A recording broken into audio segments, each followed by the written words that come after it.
ത്രിയേക ദൈവത്തിന് സ്തുതി. വലിയ നോമ്പിൻ്റെ 16-ാമത്തെ ദിനം, കാൽവറിയിലേക്കുള്ളതായ നമ്മുടെ യാത്രയുടെ 16-ാമത്തെ ചവിട്ടുപടിയും നാം ചവിട്ടിക്കഴിഞ്ഞു. ഇനിയും നമുക്ക് യാത്രകൾ ചെയ്തു തീർക്കുവാനായിട്ടുണ്ട്. ഇനിയുള്ളതായ യാത്രകൾ നമ്മെ സംബന്ധിച്ച് ഒരു അന്വേഷണത്തിൻ്റെ യാത്രകളാണ്. അതോടൊപ്പം തന്നെ യാത്രകൾ ചോദ്യം ചെയ്യപ്പെടുന്നതിൻ്റെ യാത്രകളുമാണ്. നമ്മോട് തന്നെ ചോദ്യം ചോദിക്കേണ്ടുന്നതായ യാത്രകൾ. എൻ്റെ സഞ്ചാര പദങ്ങൾ എങ്ങോട്ടുള്ളവയാണ്? ക്രിസ്തു പാതയിലാണോ ഞാൻ സഞ്ചരിക്കുന്നത് എന്നുള്ളതായ ഒരു ചോദ്യം. എന്ത് അന്വേഷിച്ചു കൊണ്ടാണ് ഞാൻ യാത്ര ചെയ്യുന്നത്?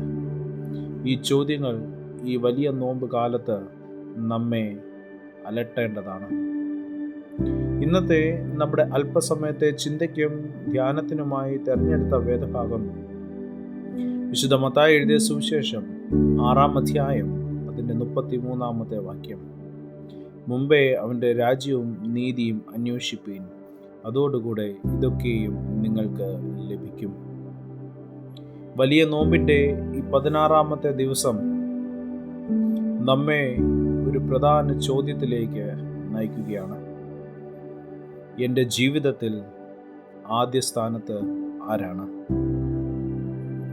ജീവിതത്തിൻ്റെ തിരക്കുകൾ, ഉത്തരവാദിത്തങ്ങൾ, ആശങ്കകൾ എല്ലാം നമ്മെ പിടിച്ചു നിർത്തുമ്പോൾ ദൈവത്തെ ആദ്യമായി അന്വേഷിക്കുന്നത് എളുപ്പമല്ല.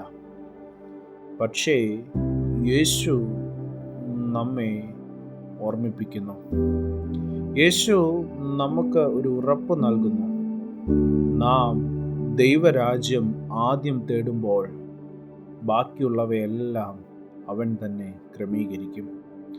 വലിയ നോമ്പ് ഒരു മുൻഗണനകളുടെ ശുദ്ധീകരണമാണ്.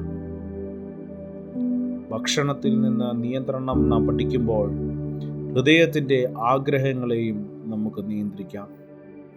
വാക്കുകളിൽ ജാഗ്രത നാം പാലിക്കുമ്പോൾ ചിന്തകളിലും വിശുദ്ധി വരുത്താം. പ്രാർത്ഥനയിൽ സമയം ചെലവഴിക്കുമ്പോൾ ജീവിതത്തിൻ്റെ ദിശ വ്യക്തമാകും. ദൈവരാജ്യം അന്വേഷിക്കുന്നത് ഒരു ചടങ്ങല്ല. അത് ഓരോ ദിവസവും ദൈവത്തിൻ്റെ ഇഷ്ടം ആദ്യം തിരഞ്ഞെടുക്കുന്ന ഒരു ജീവിത ശൈലിയാണ്.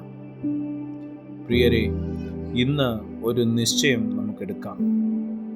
എൻ്റെ തീരുമാനങ്ങളിൽ, എൻ്റെ ബന്ധങ്ങളിൽ, സേവനത്തിൽ, പ്രസംഗത്തിൽ പോലും ദൈവത്തിൻ്റെ നീതി പ്രതിഫലിക്കട്ടെ. ഈ നോമ്പുകാലത്ത് ദൈവരാജ്യത്തിൻ്റെ അന്വേഷകരായി നമുക്ക് യാത്ര ചെയ്യാം. അതിന് ദൈവം നമ്മെ അനുഗ്രഹിക്കട്ടെ. കണ്ണുകളെ അടയ്ക്കാം, പ്രാർത്ഥിക്കാം. കർത്താവേ, എൻ്റെ ജീവിതത്തിലെ ആദ്യ സ്ഥാനത്ത് നീ ഉണ്ടായിരിക്കണമേ. എൻ്റെ മുൻഗണനകൾ തിരുത്തി നിന്റെ രാജ്യം അന്വേഷിക്കുന്ന ഹൃദയം നീ എനിക്ക് തരണമേ. നിന്റെ രാജ്യം അന്വേഷിച്ച് നീതിയെ കണ്ടെത്തുവാൻ ഇടയാക്കണമേ. യേശുവിൻ്റെ നാമത്തിൽ തന്നെ, ആമേൻ. സ്നേഹത്തോടെ, ജോയൽ അച്ഛൻ.